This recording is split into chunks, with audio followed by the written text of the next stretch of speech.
Ngayon po, tayo dadako sa ating mensahe at bibigyan pansin po natin sa ating mensahe ngayon ang Psalm chapter 77. Psalm chapter 77 at ang talata po natin magsisimula po sa verse number 1. I cried unto God with my voice, even unto God with my voice, and He gave ear unto me. In the day of my trouble, I sought the Lord. My soul ran in the night, and ceased not my soul, refused to be comforted. I remembered God, and was troubled. I complained, and my spirit was overwhelmed. Thou holdest mine eyes waking. I am so troubled that I cannot speak. I have considered the days of old, the years of ancient times. I call to remembrance my song in the night. I commune with mine own heart, and my spirit made diligent search. Will the Lord cast off forever? And will He favorable no more? Is His mercy clean gone forever? That His promise fail evermore? Hath God forgotten to be gracious? Hath He in anger shut up His tender mercies? And I said, this is my infirmity, but I will remember the years of the night hand of the Most High. I will remember the works of the Lord. Surely I will remember thy wonders of all.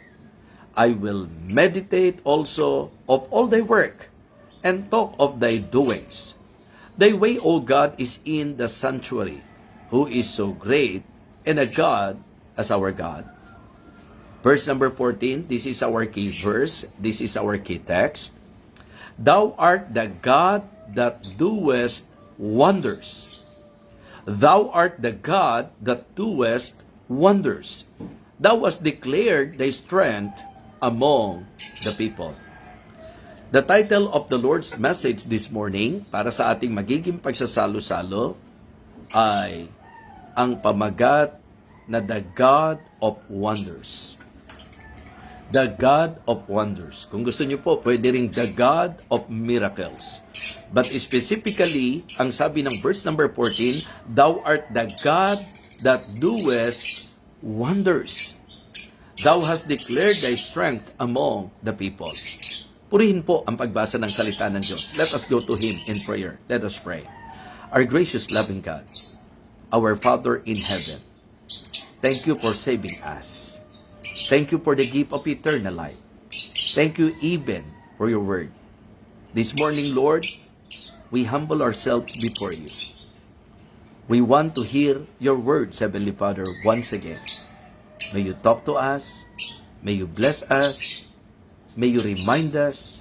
May you rebuke us. Lord, use your message to encourage your people. Help me, Lord, and empower me. Give me wisdom. Fill me with your Holy Spirit, O God. May I share your word not in the power of the flesh, but in the power of your Spirit. Help me, Lord, that I may share your word with clarity and make the people understand your word. Bless us, O Lord, we pray. In Christ's most precious name, Amen. Amen. So, actually po, pwede kong basahin lang ang verse number 4. Pero para magkaroon po, verse number 14, pwede ko pong basahin yung verse number 14 lang. Pero, kaya ko po binasa, mula po doon sa unang talata, para magka-idea po tayo. Kumbaga, doon po sa panahon na ito po ay sinabi. Ito po isang portion ng Book of Psalm na masasabi natin na ang sumulat po ay ang chief musician ng sanctuary sa hahari po ni David, ni King David at ni King Solomon. Kung uunawain niyo pong mabuti, parang malinaw na malinaw po sa akin na ang Psalm chapter 77 po pwede nating sabihin na awit ng panaghoy. 'Di ba? It is a psalm of lamentation, of lament. Why? Sapagkat kung inyo pong naintindihan sa opening ng chapter na siya'y nagpasimula patungkol po sa masasabi nating matinding kalungkutan. Di po ba? Na kung pag-uusapan po yung nararanasan ng marami, Para bang yung moment na ang pakiramdam mo, malayo ang Panginoon sa iyo. Malayo ang Diyos. Na para bang tahimik lamang po siya. Mga kapatid, mga minamahal, marami pong mga nag-aral ng salita ng Diyos ang naniniwala na ito po yung panahon na ang Israel po ay nasa masasabi nating crisis. Kumbaga may oppression, may matinding atake, persecution, exile, o kaya ito po yung panahon na yung mga tao po, mga kapatid, ang pakiramdam po nila napabayaan sila. Ikaw ba dumating ka na doon sa ganung bahagi o panahon ng buhay mo na feeling abandoned, feeling forsaken, na even sa usaping Kristiyanong kalagayan po natin, na parang ang pakiramdam natin, natutulog ba ang Diyos? Parang ang layo naman niya. Parang hindi ko siya ma-feel. That is the reason why, lagi ko pong sinasabi, sa usapang pong Diyos sa ating buhay, mas the best po, higit sa pakiramdam, yung pananampalataya. Yung bang paniwalaan at pagtiwalaan natin na sa anumang sitwasyon ng buhay, laging nandiriyan lang po ang Panginoon. Mga kapatid, kung aaralin niyo po ang chapter na ito na akin pong binasa, actually po, alam niyo naman po yan, na ako po ay gumagawa ng mensahe sa mga talatang naaalala ko po, sapagkat araw-araw po halos yan, maliban sa mga pagkakataong hindi po kinakaya ng ating sitwasyon at ng ating oras. So, doon po sa idea, nung sinabi ng verse number 14, kaya nga sabi ko, yun lang po dapat talaga ang text natin. Pero gusto ko po na makarelate po tayo and then magkaroon tayo ng idea sa pinaka-background nito pong pahayag na ito sa verse number 14. Thou art the God that doest wonders. Yun pong statement na yun. Yung bang, ang sabi niya, ikaw yung Diyos na gumagawa ng matitinding, ng mga kagilagilalas. Diba? Thou art the God that doest wonders. Yun po yung akin pong gustong sentrohan ngayon. Baka kasi nakakalimutan po natin na ang Diyos po natin ay Diyos na gumagawa ng mga kagila-gilalas. Kaya nga ang itinitle ko po, The God of Wonders. Ang Diyos ng mga kagila-gilalas. So, yun po ang aking nais na sentruhan sa ating pong pag-aaral. At ito po, mga kapatid, katulad ng binanggit ko sa inyo, after na yung pong psalmist, si Asaph in particular, nagbigay banggit doon po sa mga bagay. Tingnan niyo po, verse number 1. I cried unto God my voice, I cried unto God with my voice, even unto God with my voice, and He gave ear unto me. In the day of my trouble, I sought the Lord. My sore ran in the night, and ceased not for my soul. And not my soul refused to be comforted. I remembered God, and was troubled. I complained, and my spirit was overwhelmed. Thou holdest mine eyes waking.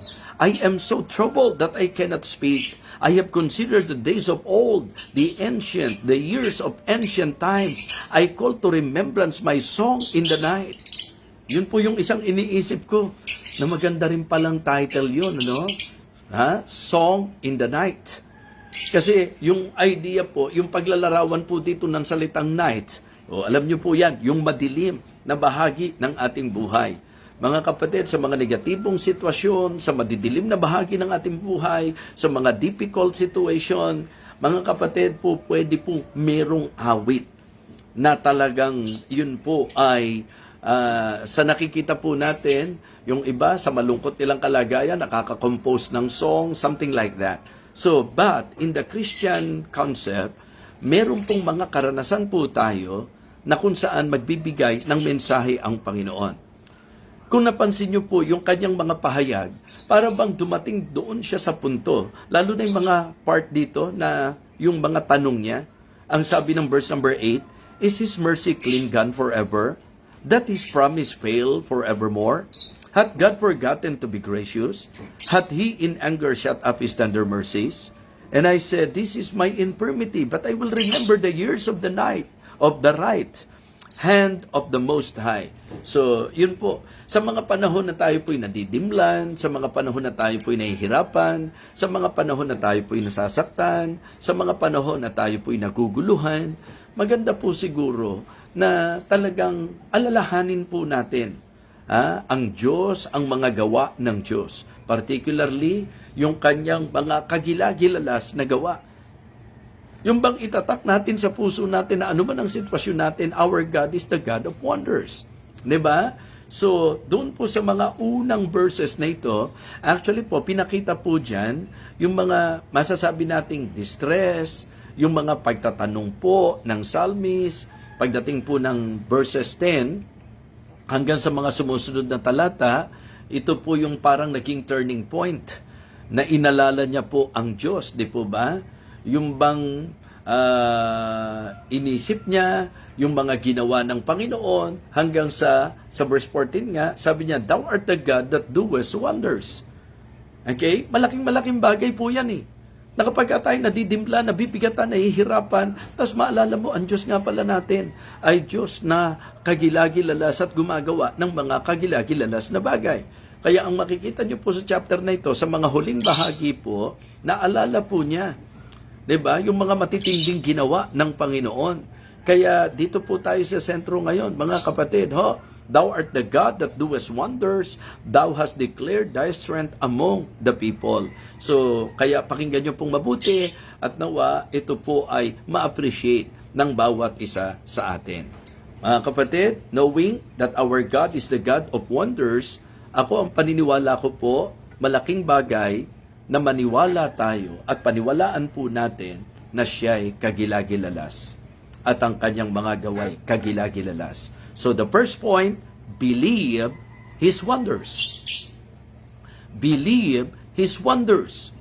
Ang ibig ko pong sabihin dito, kasi nga, ang pinaka-konteksto natin, sa maraming tanong sa isip niya, sa malungkot na karanasan po niya, sa mabibigat na sitwasyon nila, sa nababagabag na puso niya, pumasok ang mga katanungan, mga kapatid, at napakaganda po na sa ganung sitwasyon ng ating buhay, maalala natin that our God is the God of wonders and then believe His wonders. Paniwalaan po natin. Diba? Bigyan pansin po natin. Sa Jeremiah po, niliwanag na walang mahirap sa Panginoon. Sa Luke chapter 1 verse number 37, sinabi po na ang lahat ay posible sa Panginoon sapagkat sa Diyos walang imposible. So why not trust His power? Mga kapatid, trust His power.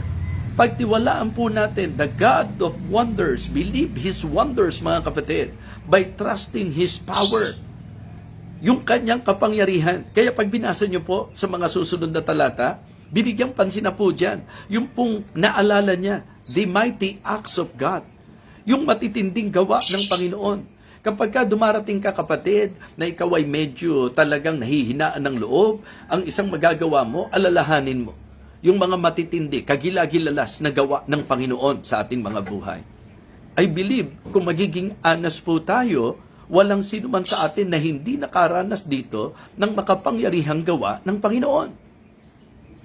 Kaya kapag ka nandun ka sa moment na medyo dinidiscourage ka, na medyo disturb ka, pag dumating ka doon sa point na talagang nandyan yung distress, mga kapatid, disappointment, at kung ano-ano pa, so the best thing that you can do is to remember the mighty acts of God. Believe His wonders, mga kapatid. Kasi ginawa niya po yon. In fact, sa kasaysayan po ng buhay ng kanyang mga tao. And I believe you will all agree with me na sa buhay natin, hindi kakaunting panahon na pinatunayan ng Diyos ang kanyang pagiging kagilagilalas sa pamagitan ng kanyang mga kagilagilalas na gawa. So mga kapatid, believe His wonders by trusting His power. Believe His wonders by taking His promises. You know, the reason why we are encouraging the believers to always read their Bible, kasi ang Bible po, mga kapatid, ang isa sa hindi maitatangging katotohanan, ang Bible po ay naglalaman ng hindi kakaunting pangako ng ating Panginoon. Sa anumang sitwasyon ng ating buhay, nandyan po ang pangako ng Diyos na magpapalakas po sa atin. Kaya sa panahong nangihina ka, sa panahong naguguluhan ka, sa panahong may atake sa buhay mo, the best thing that you can do is to remember God, that is the God of wonders, and then believe His wonders, trust His power, and take His promises. Diba? Yung kanyang mga pangako sa atin, mga kapatid. Yun po ang dapat na lagit-lagi nasa utak at isip natin bilang mga Kristiyano. Minsan kasi kapag po nakukuha na yung atensyon natin ng Gulayat, nakakalimutan na natin yung Diyos na makapangyarihan kaysa kay Gulayat. May mga pagkakataon po na kapag may mga present situation po tayo, ang nangyayari po sa atin mga kapatid, nakakalimutan natin yung mga former acts of God. Diba? I mean, yung ginawa ng Diyos sa mga nakaraang panahon. So yung present na ating pong nararanasan ngayon, mga kapatid, hindi dapat magbaliwala po yan.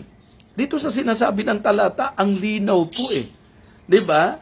So ito po ay dumating doon sa punto na samantalang siya po ay nasa mabigat na damdamin, siya po ay nasa kaisipang magulo, biglang naalala po niya na ang Diyos, ang sabi niya, that the God that doest wonder, that thou art the God that doest wonders. Nasa sa atin po yan. Kung isa sa isang tabi po natin siya, problema po natin yan. Pero mga kapatid, mga minamahal, I hope na yung pong mga masasabi po natin na mga nararanasan natin ngayon, ang isa sa maging way natin para yan po ay ating makonquer, alalahanin po natin yung mga past miracles. Diba? The mighty acts of God, mga kapatid. Hindi po pwedeng sa katayuan mo ngayon, hindi ka pa nakaranas ng himala ng Diyos. Hindi po pwedeng sa katayuan mo ngayon, hindi mo pa naranasan yung kagilagilalas na pagkilos ng ating Panginoon. Mga kapatid, and it is good to somehow learn the promises of God sa Kanya pong banal na salita. So isang bagay na magandang ma-enjoy po natin, na ang Biblia po natin ay aklat ng mga pangako ng Panginoon. So kaya sino ba ang Diyos na kinikilala natin? If you are a genuine believer, you must realize that the God that we have is the God of wonders. Siya po'y Diyos ng mga kagilagilalas. So again, paulit-ulit sasabihin ko sa inyo, ang susi. Kasi kahit siya'y Diyos ng himala, kahit siya'y Diyos na kagilagilalas, kapag hindi po natin pinaniwalaan siya, kapag hindi po tayo nagtiwala sa Kanya, wala pong ibig sabihin sa inyo ang kakayahan at ang kalagayang siya'y Diyos ng himala. For you to experience the miracles of God, for you to experience the mighty acts of God, believe His wonders. Believe that He is the God of wonders. Amen? Trust His power. Ating pong panghawakan. Yun po, aralin niyo po sa kasaysayan. Yung mga nanindigan, yung mga pinanghawakan ang Diyos, yung kapangyarihan ng Diyos. Yun po ang ginawa nila Gideon nung kanilang panahon. Hindi po yung kanilang mga hawak o kung anumang mga armas. Yan din po ang principle na itinuro ni David, na ang importante na panghawakan natin, hindi yung magandang sword na ini-offer po ni King Saul sa kanya, kundi yung pangalan ng Diyos at ang kapangyarihan ng Diyos. So trust His power and take His promises. Mga kapatid, trust His power. Take His promises. Napakahalagang bagay po na ito ay ating pong matutunan. So kaya yun po yung ating pong dapat laging iniisip, yung ginawa ng Diyos. Diyan po tayo. Kasi sa totoo lang, hindi naman po kaagad, humanly speaking, hindi naman po kaagad nagtitiwala tayo eh. Okay? Pero ang pananampalataya po salungat doon sa takbo ng isip ng mundo. Kasi sa mundo, to see is to believe. Sa Kristiyanong konsepto, to believe is to see. Kung hindi ka magtitiwala sa Diyos, mga kapatid, ang magiging problema po natin, hindi po mahahayag basta-basta sa iyo ang Panginoon sa kanyang mga kagilagilalas na gawa. So kaya ang mga tunay na Kristiyano dapat by faith, walking by faith and living by faith. At pag sinabi nating faith, ito po ay tiwala, hindi sa kakayahan natin, hindi sa magagawa natin. Ang faith po, ang usaping pananampalataya ay nakadepende po sa magagawa ng Panginoon. So kaya ngayon po, ito ang gusto kong maging klaro po sa atin. So we should believe His wonders. Okay, that is number 1. Believe His wonders. And then, behold His wonders. Diba? Mga kapatid, kung gusto nyo ma-encourage, masdan nyo kung paano kumikilos ang Panginoon. Diba? Masdan nyo po, tingnan nyo po kung paano ang Diyos ay kumikilos at nagpe-perform ng miracle. Yun lang pong nangyari sa buhay natin. Hindi ba? Kagilagi-lalas na kilos ng Panginoon yan. Yung kung paano niya tayo hindi lang iniligtas, kundi binago pa ang ating mga buhay. Yes, if not of the power of God, if not of the miracles of God, mga kapatid, hanggang ngayon siguro, nahandoon pa rin po tayo sa dati nating buhay. But we praise the Lord, He changed us. Amen? He changed us. Tayo po ay binago ng Panginoon. God changes, He still, ako personally, pwede ko po kasing sabihin na hindi man ako perpekto, pero himala na nabago ng Panginoon, yung hindi ko kayang mabago. So mga kapatid, see His hand. Tingnan niyo po yung powerful hand of God. Kagabi, yung message po ni PNG, diba? Kung paano pong yung 5 loaves and 2 small fishes, how the Lord performed great miracle na yung pong, napakarami po nila. Na dapat yun po ang nakita nila. Mga kapatid, the same thing. Sa buhay po natin, dapat po masdan natin kung paano kumikilos ang Diyos sa kanyang kagilagilalas na kilos. Diba? See His hand. Stand in awe, mga kapatid, and stay focused. So wag kung saan-saan po tayo tumingin. Kung gusto po natin ng mga kagilagilalas na bagay sa ating mga buhay, yung kamay ng Diyos ang tingnan natin. At talagang mamamangha po tayo sa kayang gawin ng Panginoon. Use your imagination. How come that through that 5 loaves and 2 small fishes, imagine, mga lalaki pa lang po, 5,000 na.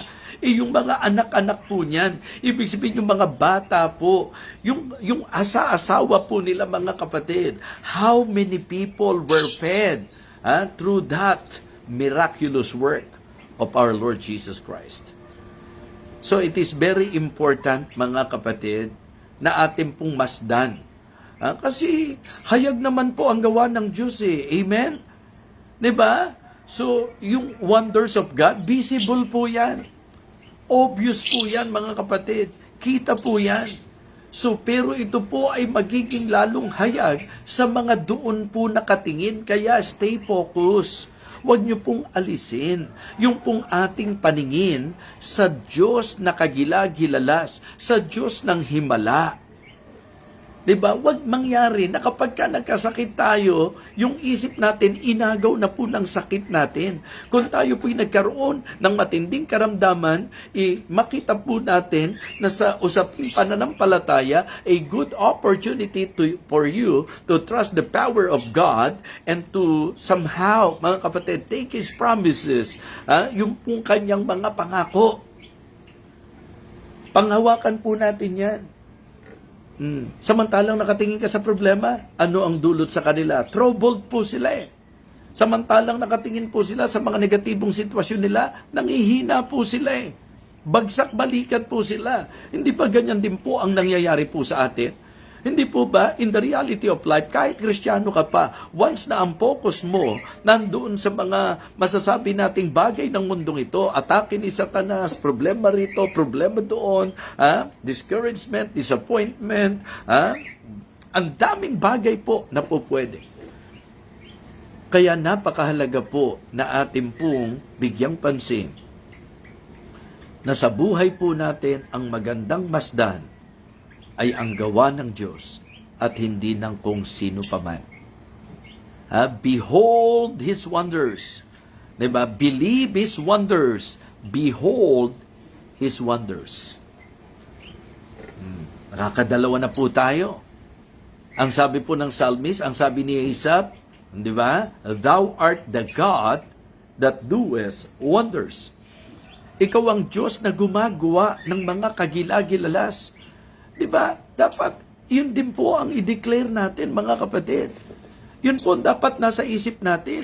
Ang ganda po nagbibigay po ng pansin ito pong si Asa sa sitwasyon po nila, sa mahirap na sitwasyon nila, sa mabigat na laban po nila, sa masasabi po nating nakapangihinang kalagayan nila, to the point na marami pong mga tanong na ang pumasok sa isip niya until naalala niya na ang Diyos na kanyang kinikilala ay Diyos ng himala. Siya ang Diyos na gumagawa ng mga kagila-gilalas. Amen? So kaya yun po ang importante na atin pong maintindihan at matutunan ngayon. What is number 1? Number 1, mga kapatid, believe His wonders. Number 2, behold His wonders. Kasi matapos mong manampalataya ka, as I study the Bible and as I learn, samantalang lumalalim ang relasyon natin sa Panginoon, alam niyo po bang mas nagpe-perform ang Diyos ng mga miracle sa nagtitiwala sa Kanya? Yung pong may issue of blood for 12 years, na naubos na kayamanan niya, ginamit na niya ang lahat ng po pwedeng connection po niya. Lahat ng mga possibilities ginawa po niya para siya po, mga kapatid, ay talagang gumaling. For 12 years. Siya po'y inaagasan ng dugo, mga kapatid. Pero alam niyo po, ang pinaka masasabi nating emphasis ng story, yun pong lapit niya sa ating Panginoon. And then, the Lord Jesus Christ Himself ang nagsabi. Yung bang idea na may virtue na nawala po sa Kanya, yung bang idea na talagang nalugod po siya sa matinding tiwala sa Kanya. Alam niyo po, kung gusto nating mabigyang kaluguran ng Diyos, mabuhay tayo na nagtitiwala sa Kanya. So, nalulungkot ang Panginoon. Kapag ka Kristiyano ka, lagi kang balisa. Kristiyano ka, lagi na lang po tayong nasa pag-aalala. Kristiyano po tayo, lagi na lang tayong dinadaig ng mga takot, ng ating pong mga pangamba. Mga kapatid, mga minamahal, ito pong mensaheng ito ay mensahe na magandang maka-encourage po sa atin na ang ating pong pananampalataya sa Diyos ang isa sa magiging dahilan para ma-manifest ng Diyos ang kanyang kagila-gilalas na gawa. Kaya kapag ikaw ay nagtiwala sa Kanya, kaya nga ang unang punto sa atin, believe His wonders. At ito po ay nasa idea na rin, believe God. Believe His wonders. And then, behold His wonders. Atin pong tingnan. Kumbaga, ang idea po, siguro ganito. Remember, na yung pong Israelites, nung sila po'y natrap ng sea, hindi ba? Ang ganda po ng mga statement ni Moses doon Ang sabi po niya, fear ye not, stand still and see the salvation of the Lord. So mga kapatid, statement of faith po yan. Sabi niya, tingnan nyo yung gagawin ng Panginoon. Ngayon may sitwasyon ka, manampalataya ka sa kagila-gilalas na gawa ng Panginoon, sa pagiging kagila-gilalas ng Panginoon. May sitwasyon ka ngayon. Magtiwala ka, manampalataya ka, and then see. Watch. Behold His wonders. Tingnan nyo kung paano siya gagawa. Yung mga may cancer natin, nalubosang nagtiwala sa Panginoon, okay? Di ba namasdan natin yung pagiging kagila-gilalas ng Panginoon? Tayo nga mismo yung pong mga nakita natin na dumaan sa matinding laban, sa mga problema sa buhay, na-realize po natin na kapag ka po inilagay natin, if we will put our trust in the Lord, God can perform miracles. And it is good for us to experience the miracles of God. Diba? And no one can deny that. Na sa buhay po natin, we experience so many miracles. The mighty acts of God in our lives. Pagka ikaw ay nabuhay sa kabalisahan, kapag ka ikaw ay nabuhay sa takot, kapag ka ikaw ay nabuhay sa kabagabagan, ngayon po, alam nyo naman ang mga nangyayari na. Kung tutusin, nakakapangamba na po yung mga kaganapan, yung pong mga petrolyo po natin, yung ekonomiya po natin. Ako po, pagka dyan po tayo tumingin. But listen, I am encouraging every one of you, ano man ang sitwasyon mo sa buhay, ang ating pong gawin, paniwalaan natin ang Diyos sa kanyang kagila-gilalas na gawa. And then, mga kapatid, behold His wonders. See the hand of God, mga kapatid. Stand in awe and stay focused. Yan po ang pwede nating magawa sa buhay na ito.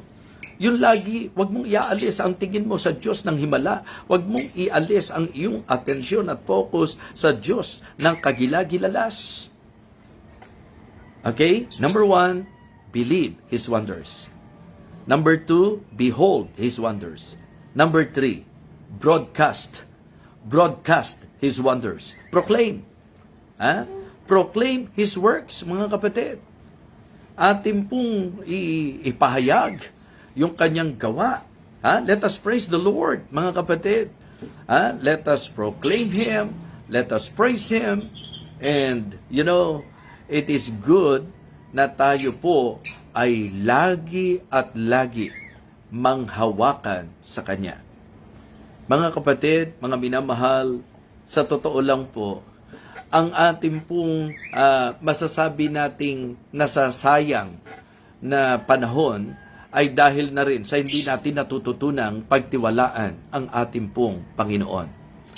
Ang Diyos ay Diyos ng himala. Ang Diyos ay Diyos na kagilagilalas. Kagabi, dinidiin ni Pastor Norman Gatdula that one of the things na itinuro ko po sa ating mga tao na kapag ka nag-aaral po tayo ng Bible, maganda po, ginagamit din natin yung ating pong imagination. At dito po sa ating pong naging teksto, sa paglalahad po, matitindi po yung kanilang nararanasan, dumaing siya sa Diyos, tumawag siya sa Diyos, kasi nga po, ang kalagayan po nila, mga kapatid, nasa krisis po sila, down na down po sila, hanggang sa dumating na sila doon sa punto, sabi ni Asaph, dumating na sa panahon na tinatanong na niya, marami na po siyang tanong sa buhay, and the good thing is that he remembered na ang Diyos po ay Diyos na gumagawa ng kagilagilalas. Kaya pag nangihina ka, remember the God of wonders. Recall the wonders of God. So, yun po ang maganda. Remember the God of wonders and recall, diba? Recall, review, mga kapatid, the wonders of God in your life. Sa mga naranasan po natin, the miracles of God, the mighty acts of God, mga kapatid, and the moving of God. Iyon po yung mga bagay na dapat nating mabigyan po ng pansin. Kaya ngayon po, sabi ko, hindi po natin para patagalin ang ating pong pag-aaralan. Sapagkat I can just share directly this message to you. Gustong-gusto ko lang po yung sinabi ng verse number 14. In fact, ito pong mensaheng ito nabuo nung na-recall ko po yon. Na ang sabi po ng Psalm chapter 77 and verse number 14, Thou art the God that doest miracles, doest wonders. That thou art the God that doest wonders. How about you this morning? Na-realize niyo po ba yan? The mighty acts of God in your life, the miracles of God in your life, the moving of God in your life. Na-realize po ba natin yan? Nakakita po ba natin yan? Naaalala po ba natin yan? Mga kapatid, kaya ang sabi po niya, knowing, after remembering that the God na kanya pong kinikilala ay gumagawa ng mga mahimalang gawa. Mga kapatid, ang sabi po, Thou hast declared thy strength among the people. Talagang ang Diyos mismo magpapalakas sa atin. Kaya ngayon po, ang gusto ko sa atin po naging pakikinig, isipin niyo po yung mga sitwasyon natin ngayon. And then if you will say, I am in a difficult situation right now. Ako po'y medyo down. Ako po ay discouraged. Ako po ay disturbed. Ako po ay talagang nasa katayuan na hinang-hina sa aking buhay. Kahit na Kristiyano pa po tayo. I believe kung paanong nangyari kay Asaph because doon sa lahat ng tanong niya sa isip niya, doon sa lahat ng mabibigat na sitwasyon niya, ang naging sagot lang, yung pong naalala niya at naisip niya na ang Diyos, ang sabi niya, Thou art the God that doest wonders. Na-realize niyo po ba yon? Minsan po, kaya po hindi natin ma-enjoy kasi parang depende pa rin po tayo sa kung ano yung naiisip natin, kung ano lang po yung sa paningin po natin. No. Believe His wonders, behold His wonders, and broadcast His wonder. Okay, broadcast His wonders. So, mga kapatid, maganda po na atin pong ipahayag ang ating Panginoon. Diba? Proclaim His works, His mighty works. Praise Him publicly. Kaya yung testimony, napakahalagang bagay po niyan kasi pag naririnig po nila kung paano kumilos ang Diyos sa buhay mo, lalo na kung talagang sa kalagayan mo, masasabi mo na dumating ako doon sa point ng buhay ko, it seems hopeless, it seems helpless, it seems that it is really hard, hindi ko kakayanin, but I remember that my God is the God of wonders, and because of that, I believe, diba? I put my trust in Him, and then namasdan ko kung paano kumilos ang Panginoon. At ngayon, gusto kong ipatotoo sa inyo. Mga kapatid, believe His wonders, behold His wonders, and broadcast His wonders. Maganda po na sa buhay natin, mabigyang pansin po natin, ang Diyos natin is the God of miracles. Always remember His miracles, His past miracles, His past mighty acts, mga kapatid, and the moving of God in our lives. Ito po ang ating mensahe ngayon. The God of wonders. Kahanga-hanga ang Diyos na nagawa po niya na sa pamamagitan ni David ay matalo si Goliath. Kahanga-hanga po ang Diyos na sa pangunguna po ni Moses, hinati po niya ang dagat.